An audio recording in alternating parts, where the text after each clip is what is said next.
प्रार्थना किया करते, लेकिन एक शिष्य हमेशा देखता कि गुरुजी के होठ कभी प्रार्थना करते हुए हिलते नहीं। उससे जाके पूछ लिया, गुरुजी क्या आप ऊपर वाले से कुछ कभी मांगते नहीं?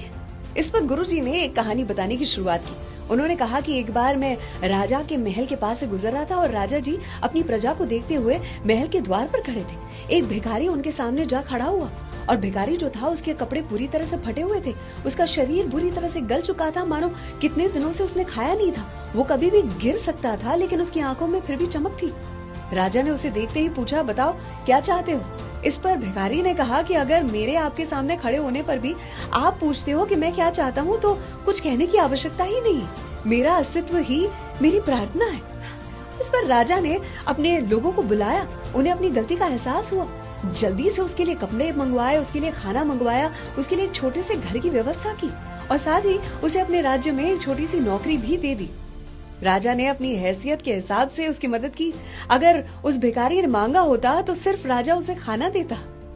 उस दिन के बाद से गुरुजी ने कहा कि मैंने ऊपर वाले से कुछ भी मांगना बंद कर दिया, क्योंकि हम जब मांगते हैं अपनी छोटी सी सोच के हिसाब से मांगते हैं और वो जब देता है अपने रुतबे के हिसाब से देता है। Always believe in God's plan.